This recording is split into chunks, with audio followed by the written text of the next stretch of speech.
मी आता एवढ्यात 2 वाईट घटना ऐकल्या, जसं की तुम्हाला माहितीच असेल.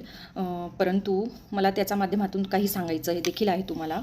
जसं की पहिली घटना, दीपक पाटील म्हणून मुलगा आहे, पिसावर गाव, प्रकाशाजवळील येथील जे माझे मामाचे गाव आहे.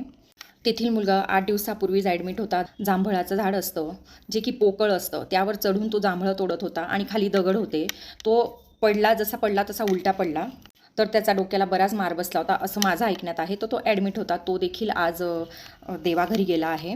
त्याच्या मागे बायको व 5 वर्षाची मुलगी आहे, असं मी ऐकून आहे.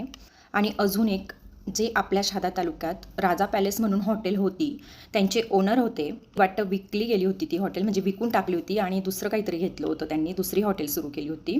त्या आंटी माझ्या संपर्कात होत्या, कारण की एका लग्नात आमची भेट झाली होती.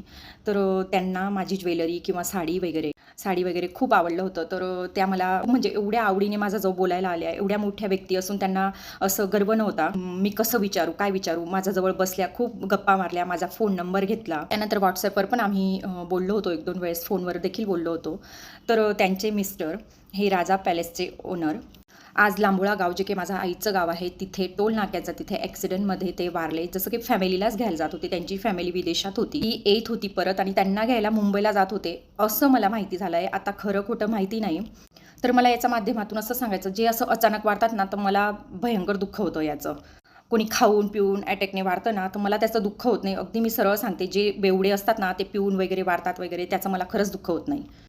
परंतु जे असं अचानक फॅमिलीला सोडून जातात, कारण माझ्या वडिलांसोबत देखील असंच झालं होतं. अचानक गेले होते ते माझ्या डोळ्यासमोर, म्हणून मला ह्या गोष्टींचं थोडं खूप म्हणजे असं हर्ट होतं. कुणाचा आज बाप गेला आहे, कुणाचा नवरा गेला आहे आणि ज्याचं जातं त्याचं दुःख त्यालाच माहिती असतं. आपण फक्त बोलू शकतो. तर मला या माध्यमातून एक सांगायचं आहे, की जेव्हा ही वेळ येते ना, तेव्हा माणसाला काय वाटतं, अरे मी काहीतरी चांगलं कार्य तरी केलं असतं. आणि आई गई वशेतीनी वेळ तो जतर रयो, असं नाही आहे. ॲक्सिडेंटमध्ये वेळ आली म्हणून माणूस गेला असं नाही आहे.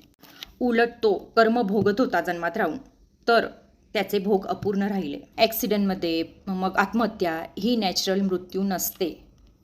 पूर्ण खाटेत तो तरफडून, त्याची पूर्ण वेदना होत आहे, पूर्ण भोगून जेव्हा जातो, तर म्हणून हे असं आपल्या शहादा तालुक्यात, मी थोडं स्पष्ट बोलते, पिण्याचं प्रमाण देखील खूप वाढलं आहे, नॉनव्हेज खाण्याचं प्रमाण वाढलं आहे. आता मी या विषयावर बोलते तर काही लोकांना खराब वाटतं, काही मुलं माझ्याविषयी वाईट साईड देखील बोलतात मागे जाऊन, आणि माझ्या कानापर्यंत सगळं येतं. मुलं माझ्याविषयी काय बोलतात, नॉनव्हेज खाण्याबद्दल बोलते मी, ड्रिंक केल्याबद्दल बोलते, पण आपल्या आयुष्यासाठी त्या चांगल्या गोष्टी आहेत. पण आजकाल लोकांना काय झालं आहे, फक्त वाईट दिशेत वाहणे, एक अश्लील आणि एक खोट्या गोष्टींमागे वाहणे. चांगल्या गोष्टी कुणाला ऐकूनच घ्यायच्या नाही आहे.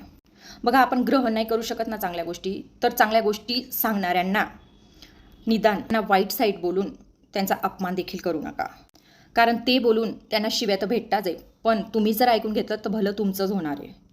हार्ट अटॅकचे प्रमाण का वाढत आहे? तुमचं खाणं पिणं हे अतिप्रमाणात. हां, ठीक आहे, काही मुलं लहान वयातच त्यांना हार्ट अटॅक येतात, तेव्हा कुठं तू सांगशील, त्यावर तू काय बोलशील असं सांगणार, पण नाही, ते एक टेन्शनमुळे पण असतं, ते माताचं खाणं वगैरे त्यामुळे पण येऊ शकतं, पण 70% पिण्यामुळे आणि खाण्यामुळे हार्ट अटॅक येत असतात.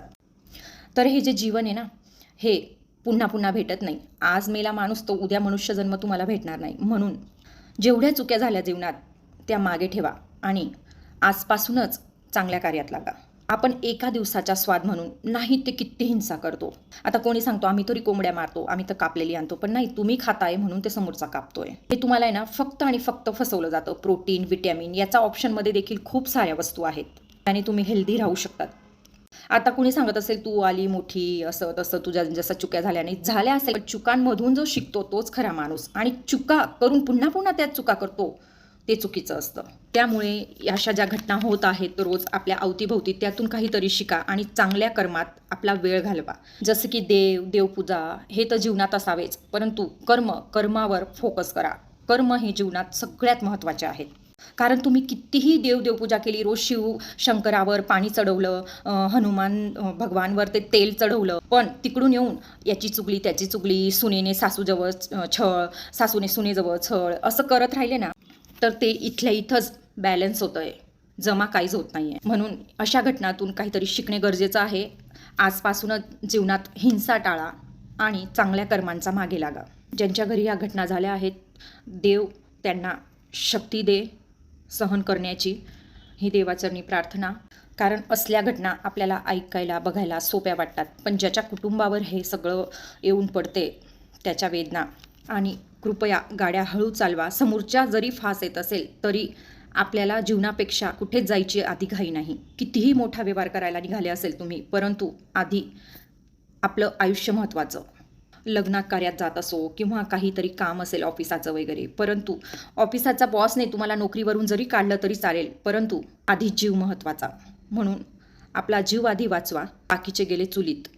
आणि अशा घटनातून काहीतरी शिका.